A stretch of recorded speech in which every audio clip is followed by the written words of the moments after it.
os 5 maiores lutadores de jiu-jitsu old school da história.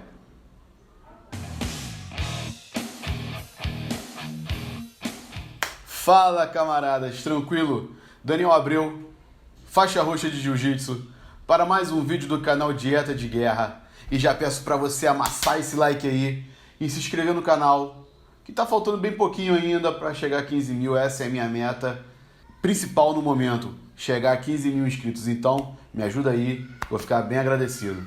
O vídeo de hoje é a volta de um quadro de muito sucesso aqui do canal. Os 2 primeiros vídeos dessa série, desse quadro, foram voltados para a família Gracie. Agora saí um pouco dessa linha e estou trazendo o esporte, né, o jiu-jitsu desportivo em pauta. Só que eu dividi em 2 modalidades. Esse vídeo de hoje vai ser sobre os atletas de old school e o próximo vídeo vai ser dos atletas do jiu-jitsu moderno. Cara, sei que muita gente vai vir reclamar aqui sobre essa diferenciação de old school e moderno. E existe sim. Por quê? Old school. Por que old school? Os lutadores das antigas, eles eram bem mais de casca grossa, não que os de hoje não sejam, mas, por exemplo, eles tinham poucos campeonatos, tinham poucos recursos, as lutas de absoluto, o campeão não ganhava um tostão furado, era correria, era porradaria o tempo todo, era provocação. Então era uma outra era do jiu-jitsu, a década de 80 e 90, para os dinossauros, dizem que foi uma época de ouro para esses lutadores. Então, talvez por isso que a maioria deles hoje em dia são super bem sucedidos nas suas vidas. Todos eles estão muito bem de vida. É dono de academia, é líder de equipe de MMA, é treinador de lutador de MMA e ganha rios de dinheiro, enfim. Então, esses lutadores dessa década de 90 e 80, eles são casca grossas, e por isso que eu dividi no old school, porque senão, cara, se fizesse um ranking só dos 5 melhores da história, sairia só esses caras. Só esses caras. Enfim, talvez já tô dando até spoiler do próximo vídeo, talvez o Bochecha estaria dentro desse pote aí. E por que 5 e não 10? Cara, 5 é pra ter mais... ser mais dinâmico, explodir a cabeça também de raciocinar para escolher, porque, cara, se eu fosse elencar aqui todo mundo que eu quisesse colocar, ia ser para mais de 15. Só 5 para exercitar a mente mesmo e você escolher quem você gosta. Você também pode fazer sua lista e pode deixar já nos seus comentários aqui, que vou gostar muito de saber e debater também, que os outros vídeos, os anteriores, a gente debateu bastante. Foi bem legal. E esse ranking dessa vez é por ordem, não é negócio de hierarquia não. Então vai ser do quinto ao primeiro. Como são 5, é do quinto ao primeiro. Então no quinto lugar está Zé Mário Sperry. Quem é Zé Mário Sperry? Você que é mais recente no jiu-jitsu não deve conhecer. Ele é faixa preta de Carlson Gracie. Ele nunca havia sofrido pontos em uma luta de jiu-jitsu até 1997. Quando foi raspado pelo Gordo, né, numa meia guarda. Até um vídeo aqui do canal, eu explico essa história da meia guarda do Roberto Gordo e falo dessa raspagem no Zé Mário Sperry. E o seu auge foi em 1998, quando ele se sagrou campeão mundial absoluto e também quando ele venceu Royler Gracie, o prodígio da família Gracie na época, no Brasileiro de Jiu-Jitsu desse mesmo ano. Por que é tão notável esse feito? Apesar da faixa, da grande diferença de peso entre os dois, tanto do Royler quanto o Sperry, que o Sperry ele era super pesado, ele era acima de 100 quilos. E o Royler é peso pena, 67 quilos. Até hoje ele é franzino, daquele jeitinho mesmo que o Jiu-Jitsu Gracie fala que tem que ser. Enfim, só que essa luta foi notória porque ele se inscreveu nesse campeonato só para pegar o Royler. Ele queria lutar contra o Royler.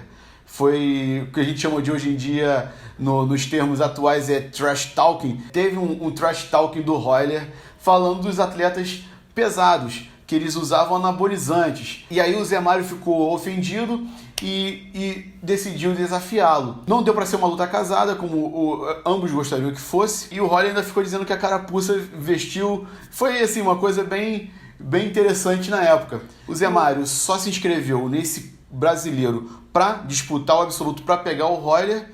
E ele pediu para a organização que a primeira luta já fosse com o Royler, que ele queria ir embora para casa. Mas não teve como, foi sorteio. Aí ele fez a primeira luta e calhou da segunda luta ele pegar já logo o Royler. Ele pegou, venceu o Royler e meteu o pé. Foi embora. Ele não chegou à final porque ele falou que não seria honesto com os lutadores que estavam treinando para aquele campeonato, sendo que ele não treinou. Se ele ganhasse, ele ia ser um vencedor desonesto, né? Por ele não ter treinado para aquele campeonato.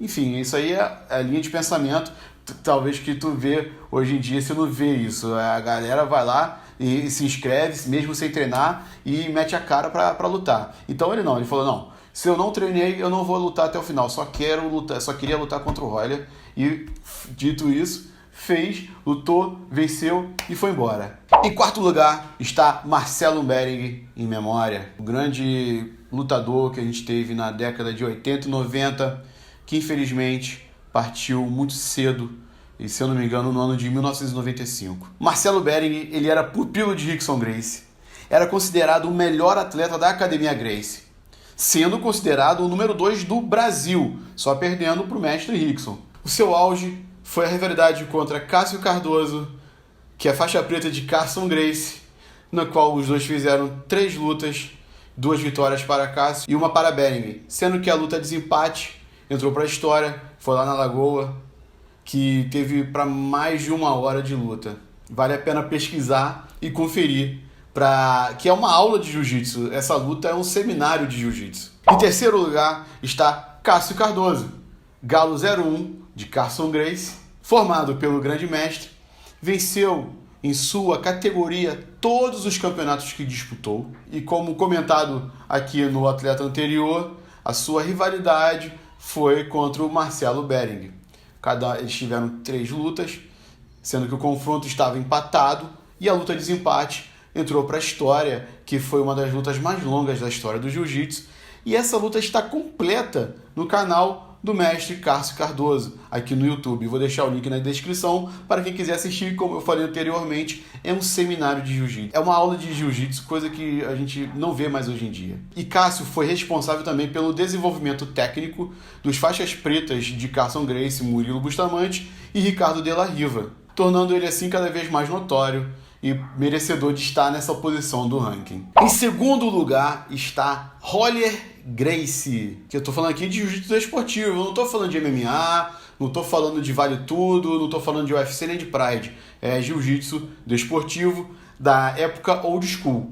Então, Royler Gracie em segundo lugar, pesa 67 quilos, ele é considerado até hoje um dos Gracies mais técnicos de todos os tempos, também um dos melhores pesos-penas do jiu-jitsu da história, e lutou com diversos lutadores maiores do que ele, provando aquela velha temática defendida por Hélio Gracie, que a técnica vale muito mais do que a força. Royler também é tetracampeão mundial de jiu-jitsu e tricampeão do ADCC, um evento muito tradicional de luta agarrada.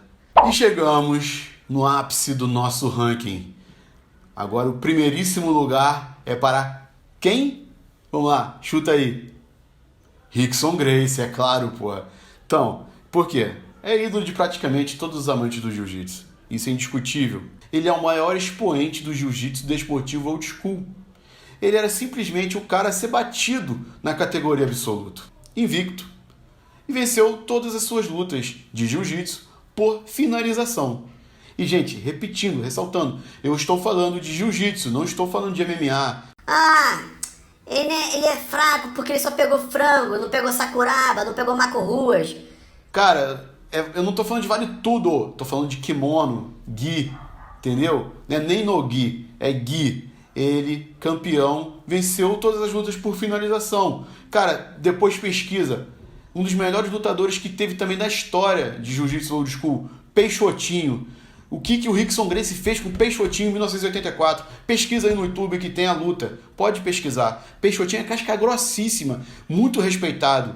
Muito respeitado. Então não vem com essa. Rickson Gracie é o melhor lutador de jiu-jitsu old school da história e quiçá de todos os tempos. Quer dizer, já tô cravando aqui mesmo. Rickson Gracie é o melhor lutador de jiu-jitsu de todos os tempos, não tem discussão. Finalizamos aqui nosso ranking dos 5 melhores lutadores de jiu-jitsu old school da história. Foi prazeroso fazer esse tema. Eu gostei, como gosto de fazer todos os temas aqui do canal. Foi uma pesquisa gostosa de ter sido feita porque são lutadores que vale a pena você pesquisar a história deles e ver lutas antigas, ver declarações das antigas e como que era o jiu-jitsu antigamente. E essa história, de novo, repetindo, de old school versus moderno, tem diferença.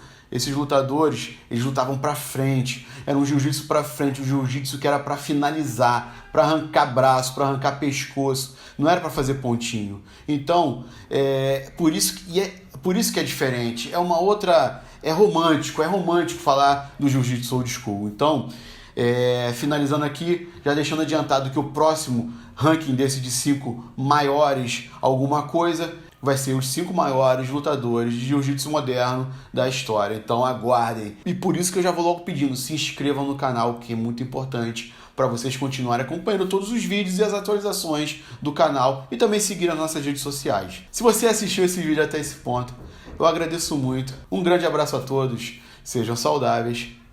Aloha!